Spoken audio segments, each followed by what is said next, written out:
I think the first question I think I'll ask you is one I'm dying to know myself. Where are you from? Where'd you get that accent? It's so distinctive. Well, I'm from Covington, Kentucky, but I lived in all the southern states. Georgia and Mississippi and Alabama. And it seems, too, that I was cast in a great many plays and pictures where I needed a southern accent, so I didn't have to do anything about it. Although I don't think I have much of an accent. But I have what I do have happen more times than I can tell you. When I'm in a store shopping or something, yesterday it happened.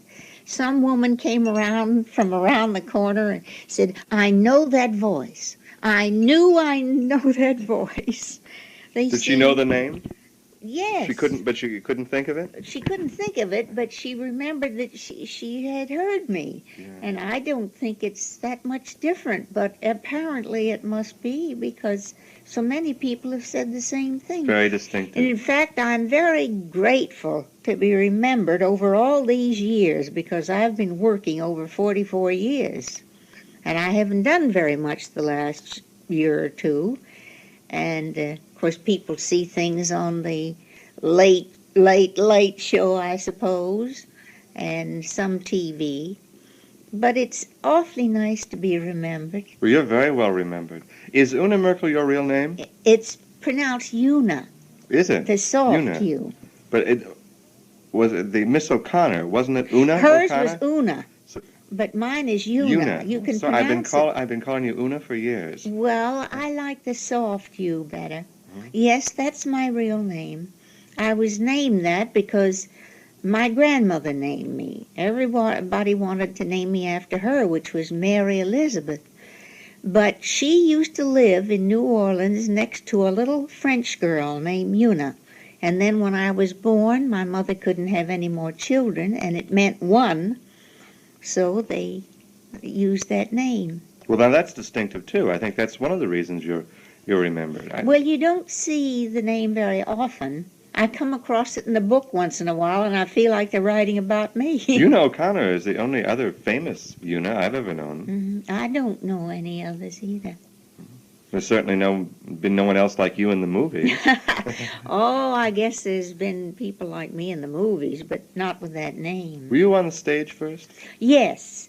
Well, no. I made a few silent pictures years and years ago when I was about 16, I guess. Not in Kentucky? No, in New York, where we lived.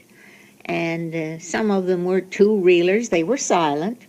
And one I had a beautiful part in. Had they ever finished the picture, I was playing a blind girl, one of 5 sisters to Lillian Gish. And they ran out of money, so it was never finished. Then I went on the stage. And in the interim years, I've been back and forth. I was here for 7 years without going back, except to do some publicity at the Capitol Theater for MGM. And then I did some vaudeville, which I went out and did myself. I got a batch of stuff written, a writer. And but I love the theater, and I love pictures. Have you done Broadway? Oh, yes. Yeah.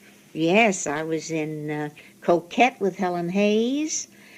That ran for 2 years until she had the Act of God baby, Mary, whom she lost. That's right. That was the Act of God baby during that. Yes, I did that, and I was in The Remarkable Mr. Pennypacker with Burgess Meredith and The Ponderheart with David Wayne. And I saw you in that. What a silly question for me to ask. I saw you in The Ponderheart. I have a thing I won for the Best Supporting Actress of that season, and this was given to me by the cast. A Tony. That's very nice. Mm-hmm. And let's see. Oh, and then, of course, the last thing I did was about 9 years ago. And I played in it for nearly a year. I played Jackie Gleason's sister in Take Me Along. I'd never been in a musical before. And I loved it. I loved all the chorus kids, and I still hear from a great many of them. And the cast was wonderful, and I loved Jackie. And it was a delight to be in. Weren't you nominated for an Oscar for Summer and Smoke? Yes, I was, but I didn't win it. You should have. Oh, Gee, you were good in that. thank you. Yeah. But, you know, Alma's in Love. That's all I can remember. it may be silly for some people might think it's silly. I didn't mind not winning the Oscar at all. I was so surprised and elated to be nominated. I couldn't believe it. Who won that year? Rita Moreno for West Side Story. Well, she was good. I didn't see the picture, but I saw the play, and it was a very exciting play. I've always felt that the Oscars should have two categories, musical and drama and comedy. But I guess they don't think so, so they don't. But, you know, so often it's the people in the musicals that win the awards. Although, as I say, I was so happy with the nomination that pleased me no end. I still am tickled to death with it. Did you get close to many of the stars you worked with? Become great friends over the years? We're friends. I tell you one I know quite well. I don't see her. She's always so busy. But Debbie Reynolds, who played my daughter in two pictures, and I was somebody that looked after a baby that she found in a third picture. I hear from her and she hears from me all the time. And I still hear from Helen Hayes quite often and from Lillian Gish. Weren't you Lillian Gish's understudy for a time? I read this somewhere. No, I was for a few days. And then I was her stand-in was what it was because they thought I looked like her. A girl that was to play the sister, a 12-year-old girl it was, and I was 17 at the time, they got rid of her, and they gave me the part. What was the play, or was it a movie? Eyes of the World. It wasn't finished. That's the one that I was was the one telling that you wasn't about. They finished. ran out of money, and it was a wonderful part. But ever since then, I hear from Lillian, and I hear from Helen, and I'm always thrilled because I think they're so great. Yeah. You hear from Marlene Dietrich? No, but Well, that must have been fun to make. it History Rides was, Again. and I loved her too. Yeah. Was she nervous about doing that? Because it was quite a departure. No, I Or- don't think so. We had a terrific battle in that, you Yes. know. Yeah. I don't mean between us, but for the picture. And you know, that picture's been made 3 or 4 times since then, and I've been told by a couple of people that were in the other pictures that they always run that battle scene before they make the picture because it was some One of the fight. great fight scenes in movies. Yes. Yeah. But that really gave We her had a never shot in the arm even of met her each career. other when we started that fight. And all through the fight, in fact, they had, stunt girls standing by, ready to take over. But they outlined the various positions that they would like us to take for certain scenes. And they said, now we're just going to let the camera go. And they let it go. They never did use the stunt girls. In fact, they gave us their checks, which we in turn turned over to the stunt girls. But we did the whole thing, close-ups and over and over and over. And for Life magazine, I got that bucket of water dumped on me so often. You got any bruises, scratches? Yes, I still carry a couple of bad toes that she stepped on with high heels. See, I wore little flat things like this, soft. And she wore high-heeled slippers, but she couldn't help it. We didn't even know really what we were doing. And in fact, all through the action of that, she'd whisper to me, "Are you all right?" And I'd say, "Yes, are you all right?" So we tried to be careful of one another, but to make it look real, it had to have some punch to it, which I think it did. You've had an awful lot of famous children in movies. Yes, I have. I love to think of them all, and quite a few of them I've been in the first pictures they've ever made. Now, Mitzi Gaynor was my daughter in Golden Girl, and of course Debbie was my daughter twice. And Luke Halpin, who was in the Flipper series, he was one of my sons in Take Me Along, and Bobby Morse was one of my sons in Take Me Along. And I'm sure there's another long list that I haven't got right at my fingertips to tell you about. You have no children, have you? No, I No. haven't. I have no children. What are your favorite roles in movies now that you've done? How many movies have you done? Oh, well, all I can tell you is over 100. You stopped counting. Yes. Now, if my little aunt, my father's older sister, if she were alive, she could tell you because she kept a diary. And she wrote every picture in it and all the cast and everything about it. But I personally don't know. It's probably about 125. Because one year when I was at Metro, and I was there 7 years, I did 13 pictures. I did 3 pictures at once. I used to do one at Lake Arrowhead on location and be driven down to the studio and do scenes in the other 2 and then be driven back to Arrowhead to do something up there the next day. Were you on salary? Did you have a contract with Metro? I had a contract for 7 years. Mhm. And as soon as the contract was up, I was right back there again making 3 or 4 freelance pictures. For more money, I'm sure. Yes. Yeah, there's a lot more money, I think, in freelancing, particularly for character people. Well, they were very generous with me. I had a nice contract. My first picture there was Private Lives. And I only had a contract for that picture. But after the 3rd day, then they offered me a What year was that, contract. Private Lives? I saw Oh, it. now. No, you want to tell that? Year. No, I don't mind, except I can't remember. About 35? About, let's Uh-huh. say. Mm-hmm. You were going to tell me a story about how you got a role.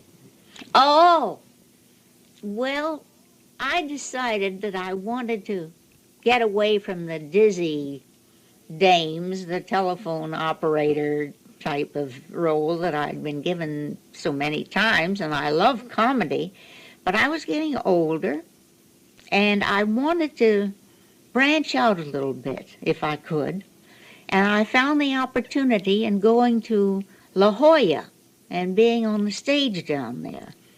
And one of the first things I did was Come Back Little Sheba, which was amazing to me that they gave me that part that Shirley Booth had played, and I loved it. Then they asked me to come back the following year, or 2 years later, I don't remember, and do Summer and Smoke with Dorothy McGuire and John Ireland. Well, it was such a success, the play was, that for the first time the people at La Jolla sent it out on the road, and we were out on the road playing up the West Coast and all the way around Colorado and Wyoming and back to Los Angeles. And for about three or 4 months. Well, that was 10 years before Summer and Smoke was made. So I was playing in Take Me Along, as I mentioned, with Jackie Gleason, and the director was Peter Glenville, and the last day I was going to be in the play because I had to leave. Father had to be operated on, and he wanted his own doctor out here, and I wanted him to have his own doctor. So we left. They let me leave. And the day I was leaving, we went to Sardi's to dinner, and I saw Mr. Glenville, and I had read in the paper that morning he was going to do Summer and Smoke. So I left the restaurant because I was shy about mentioning it to him, and I turned around and went back, and I said, Mr. Glenville, will you think of me for the part of Alma's mother in Summer and Smoke when you get ready to do it? And he said, well, yes, I will. And about 3 or 4 weeks after that, I got a call from Hal Wallace, from his office, not from Mr. Wallace personally, to come in and see them. Well, I went in to see them, and they had had a letter from a recall from Peter Glenville, and I was so appreciative that after my visit with Mr. Wallace, I wrote to Mr. Wallace and I wrote to Mr. Glenville, and I said, now, I haven't made a test in years, but if making a test would be of any benefit, I'd be happy to make it. Well, the agency that I'm with called me up a few weeks after that, and they said, when was the last time you ever made a test? And I said, oh, I don't know, years ago. And they said, well, they want you to make a test. And I said, for Summer and Smoke? And they said, yes, how did you know? And I said, because I asked them to. So I made the test, and the following day they told me I had the part. It's not funny they would even question it. I would see it's maybe because I've seen you in Summer and Smoke.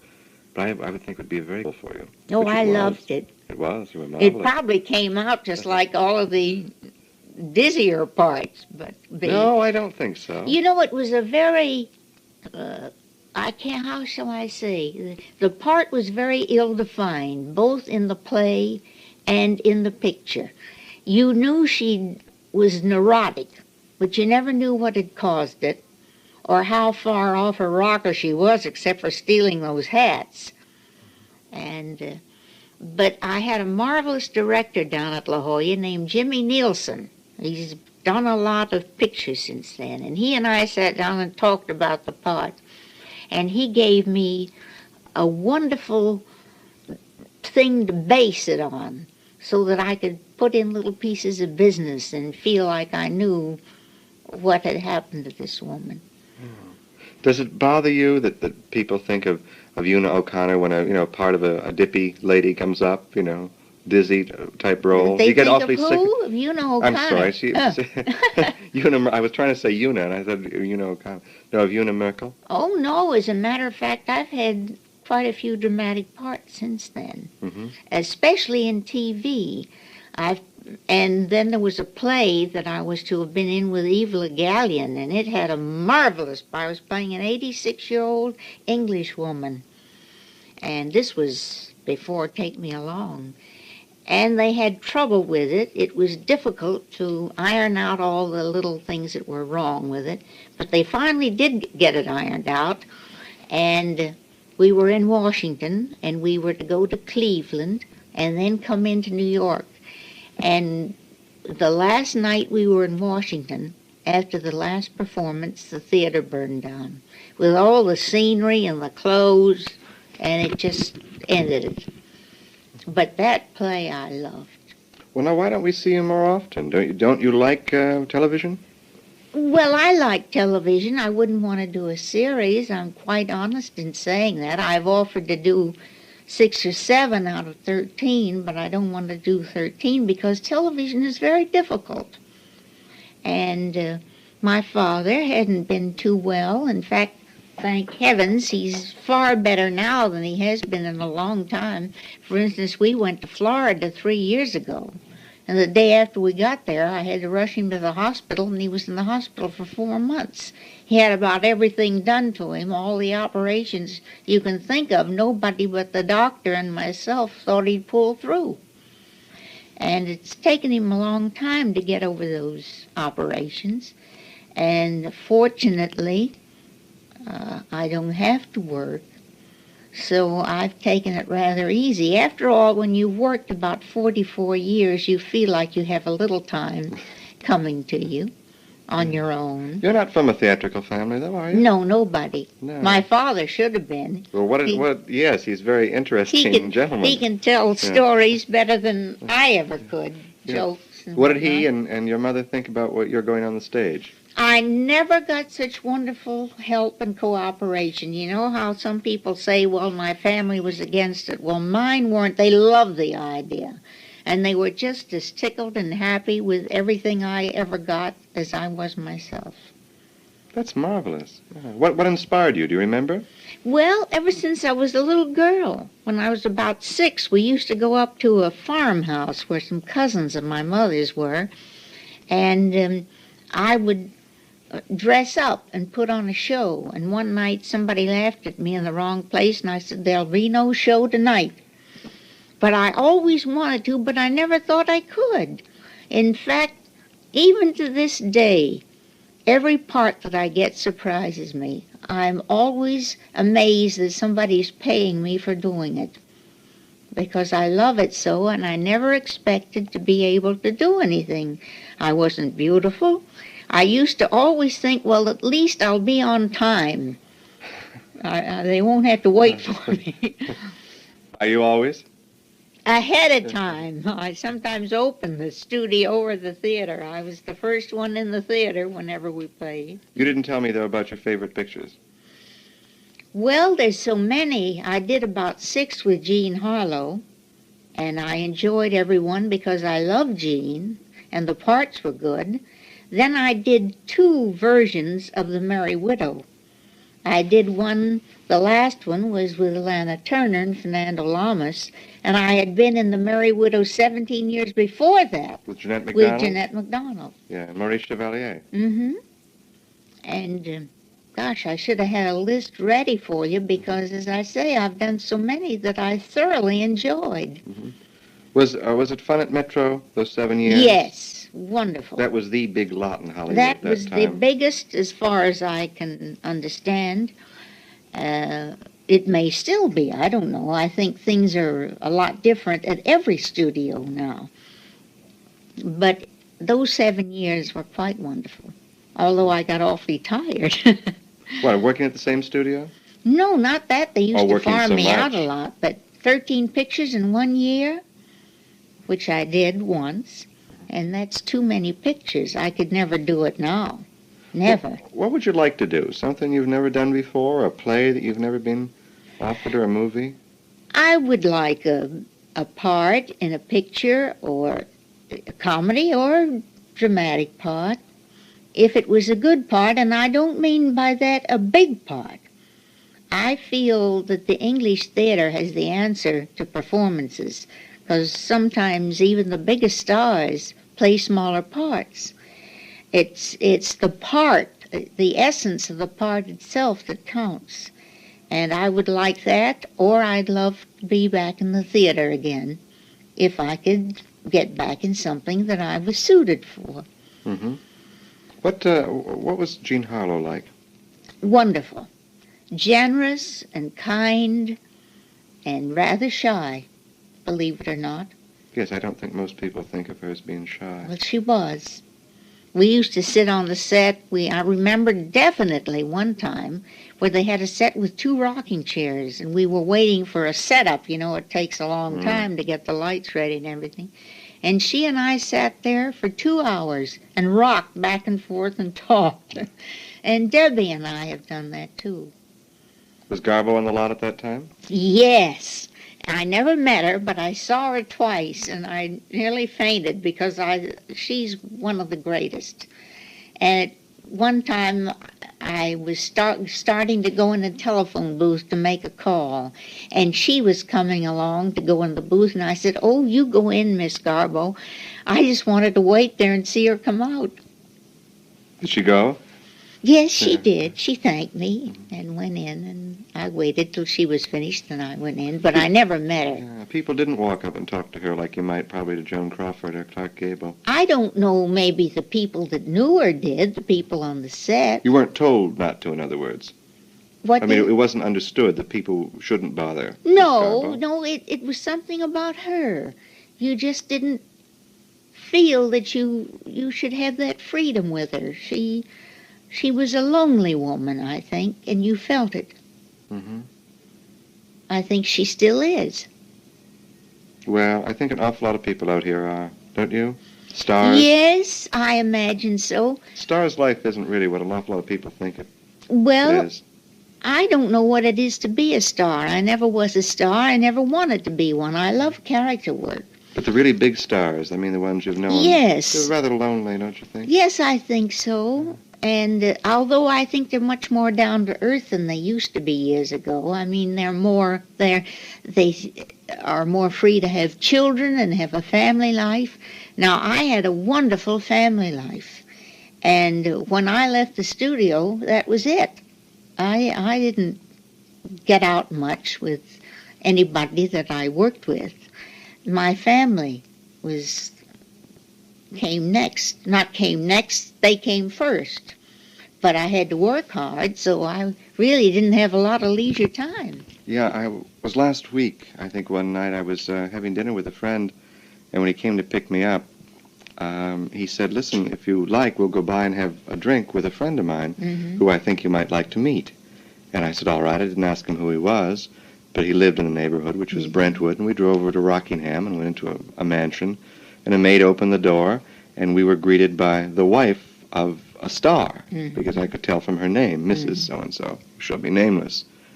So in about 45 minutes, the star arrived. He was out someplace, and we had a couple of drinks with him, and I must say it was very heavy going. Oh, really? I I don't think we agreed on anything. There was no hostility. We Mhm. simply had no mutual interest. And I kept thinking, oh dear, I wish we could go, you know. This is very boring. And there were long pauses, you know, where no one knew what to say. And finally my friend said, well, we better be running along. This was about maybe after an hour of this. And we walked to the door, and I thought, oh, gee, I can't get out of here fast enough. I hate being bored. And I hate boring people. I'm sure I bored him, too. I've never had that experience. Oh, it's dreadful. It's awful. So as we were leaving, I said goodbye, and he said, you live in New York, don't you? And I said, yes. And he said, my wife and I will be there in a few weeks. Why don't you give us your number, and we'll look you up? Oh. At first, I thought it was a joke, and, you know, I gave him my number, of course. We went over and got in the car, and we were driving out. And my friend said to me, you know, you probably think that's strange. I said, yes, it is. I mean, why would he want to see me? It was difficult getting through the few minutes we had together. He said, that's as much contact as he makes with people. He said he very seldom sees anyone on a social basis. He doesn't know how to behave. He knows how to deal with lawyers and directors and read scripts and make decisions. Well, that is a life I wouldn't want, really. No, I don't think anyone should, but an awful lot of people do. And you know, there's one other thing I'd like to mention to you, and it's quite true. It's not being a Pollyanna. But in all the years that I've been working, I have never once been in a company, on the stage, or in the motion picture studio where there was any temperament shown. Once, just once. And then there was a good reason for it. It was a star that had some difficulty with one of the younger members in the company and got upset about it. Many, many years ago. That's the only time I ever remember anybody raising their voice. In your whole professional life? In my whole professional life. Why, I tell you, when I left Take Me Along, it had taken another half hour to tell you what it was like, and I can't tell you. I won't take the time. But it started in the morning with everybody bringing me presents, including the orchestra and the crew. And a big party after the curtain came down, and a wonderful speech from Mr. Gleason to the audience that I was leaving. Well, I stood there with a big bouquet of roses and the tears streaming down my face. I think the theater people have a closer association. Well, they work together longer if they have a success. They're more serious as professionals also. And I think they're more disciplined. I think people that come from the theater to motion pictures have a discipline that is greatly to their benefit. Well, what a nice thing to have to say about your profession. That's marvelous. Well, I've always felt very lucky. I mean, I feel very grateful, and I really mean that. I'm grateful. You think that it's not wonderful, even after all these years, to go in stores or a drugstore or a market or even on the street and have somebody say, oh, I know that voice. Do many of them know the name, Una Merkel? Yes, quite a few. And I think that's quite marvelous. Well, it says a lot for you, too, doesn't it? Well, I was lucky in being given a great many good parts and good pictures. And you project an interesting quality, though, on the screen. I'll tell you, you're one of those people, and there are a number of them, not a large number, but a number of them, who a lot of fans say, well, gee, I would really love to meet. Now, there are many stars that I think fans want their autograph, or they want their picture, or they want to know maybe some dirt about their personal life. But Una Merkel is one. Margaret Hamilton's another. Oh, I know Margaret. Ruth Donnelly is another. I know all three of you ladies, I'm pleased to say. But there are a number of them. There's you look like amusing, fun people, which you are. Well, thank you. We're going to see an article about you in Film Fan Monthly. I want to plug that because it's such a good little magazine. Well, of course. I had a very nice letter from the young man that is he the editor of it? Yes, and he's very young, Leonard Moulton. He founded it. I shall write to him and answer the questions he wants to know. And I got a fan letter the other day from a boy 17. I wouldn't have thought he was old enough to have Leonard's seen only any 19. of my pictures. And he wrote that he said, I've been a fan of yours for years. They must have carried him into the theater or the motion picture theater. And I've answered that. let my mail pile up a little too much, I guess, because I love to read so much. I spend hours reading, and when I should be answering some of my mail. Well, you'll get some more after this broadcast. Oh. I'm sure I'll get all kinds of mail to forward to Una Merkel. Well, I want to tell you that I think it's very nice of you to want to do this and to come here and do it in my own home. You're one of the top on my list when Well, I came bless out here. your I've heart. done 27, I think, You with this have? broadcast, yes. And look at how I hounded you on the phone. Well, you didn't hound me. I really was busy those first know. few days, and then the day I was going to call you, I had trouble with my car. I got it back the next morning, yesterday morning. And so then I had this free day, and I called you as soon as I knew that I had a free day. Well, I'm glad you shared it with me. I've got to say goodbye now because I'm nearly out of tape, or I'd stay longer. Well, bless your heart, and thank you for coming and for wanting to come. Thank you, Una Merkel, and thank you for listening. This is Richard Lamparski. Good night.